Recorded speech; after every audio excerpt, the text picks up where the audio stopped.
Good morning, afternoon or evening, ladies, gentlemen and other. I'm the Plum Bum, or Adam if you'd prefer, and today I'm going to show you how to use Cheat Engine with Need for Speed Payback to give yourself infinite part tokens and infinite bank. Now, a fair warning with this, I first used these hacks on my account about a fortnight ago. They seem to be working just about fine. I haven't been faced with any kind of reprisal from Ghost Games or from EA. However, this is all done at your own risk, so if they come back in a week and they ban me, I will put up a video about it and just let you guys know, and I will redact this video as well.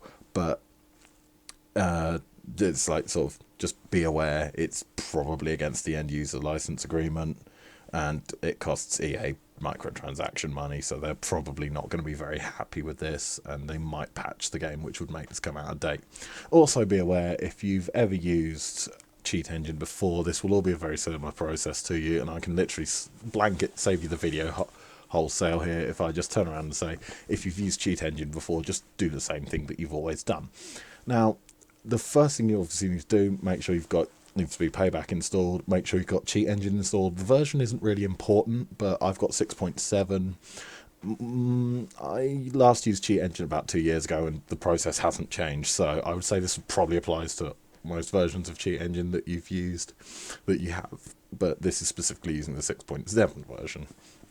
Now, so this is I've reversed the hacks that I normally have on my profile just for the sake of demonstration here, and I'm going to show you how to go from 0 to whatever you like.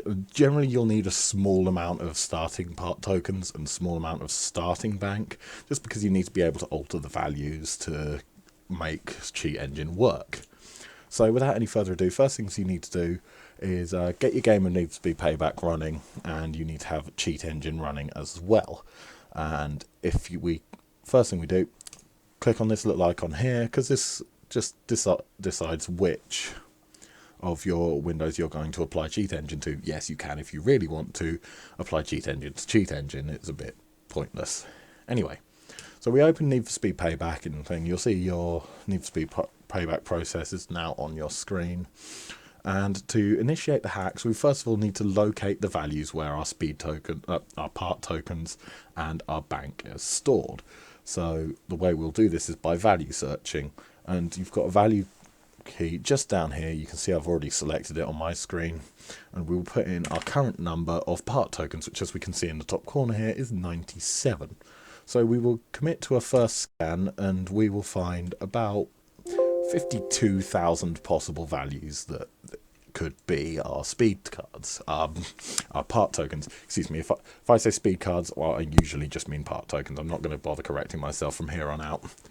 So we have 97 part tokens and 52,000 possible values for these part tokens, which is, shall we say, unideal. So the best way we're going to sort this out is we need to alter our number of speed tokens. So I'm just going to go into this menu. I'm going to take a quick spin, and that changes my number of speed tokens from 97 down to 94. Now, what I get out of this spin isn't actually important. It's not even a good part, so we're not going to worry about it. Now, we input 94 into our Cheat Engine, and then we hit the next scan button, and that will narrow it down actually straight away to 8. Usually it's not as quick. You might have to go through 3 or 4 iterations of doing that same process. So if you don't have 8 values, you'll want to change your number of part tokens again. Maybe I'll just show you, make a trade in on this new part I've got that's not very good, and that sets my my part tokens up to 95, which I will input there and do next scan. But I've found the magic number for this is 8. There are 8 values that change with your part tokens, and what we want to do is we want to go down each one, and we can either right click or use Control E to change the value of the selected address. So we do this, and I will change my part token value to 100. We'll put it to 10,000. Because I know it's a number that works, we'll put it to 90,000. It's more part tokens than we'll ever need. And I'll go down and I'll do the same for each and every value on this list, because all of them change when your part tokens change. And it's impossible to be sure exactly which is the right one, and you're not going to break the game by doing this. And so we go through 90,000, 90,000, 90,000, 90,000. Oh, that's 9,000. 90,000. So we've set all of these values to 90,000. So if we return to our Need for Speed payback window, you'll see it still says 95 up in the top corner. However, I'm going to take another spin because these values don't update themselves until you change the number again. And look at that, 89,997 part tokens, which I dare say is more than anyone is ever going to need over the course of their Need for Speed payback career. Oh, and look at that, it's given me a lovely part as well. So I think we are just going to quickly equip that, because who doesn't want a lovely beefy RX-7? And then functionally we're going to repeat the same process with bank. So to clear off the thing, we clear off our value here and we hit new scan because we're done with our part tokens now.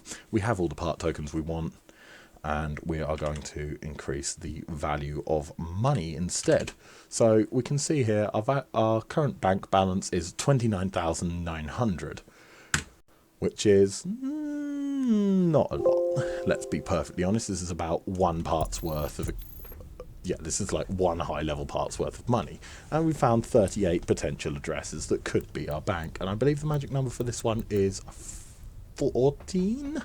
So we're going to again change the value of money that we have. I'm going to buy a part, and we can see our money has now gone down to $6,950.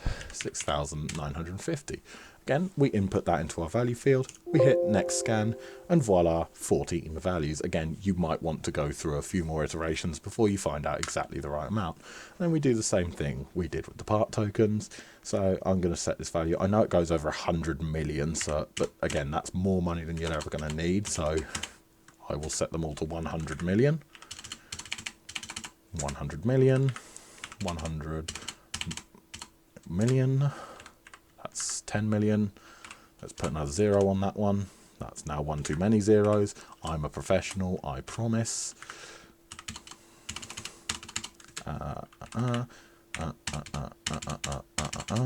So, again, and you'll find some of the values automatically change to reflect their neighbours, like this one, 139A7B. But ignore those because it's just saved you one data input.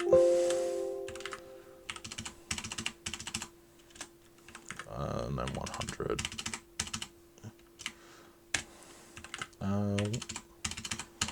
100 million with a hash on the end. I'm a professional, guys. I know what I'm doing.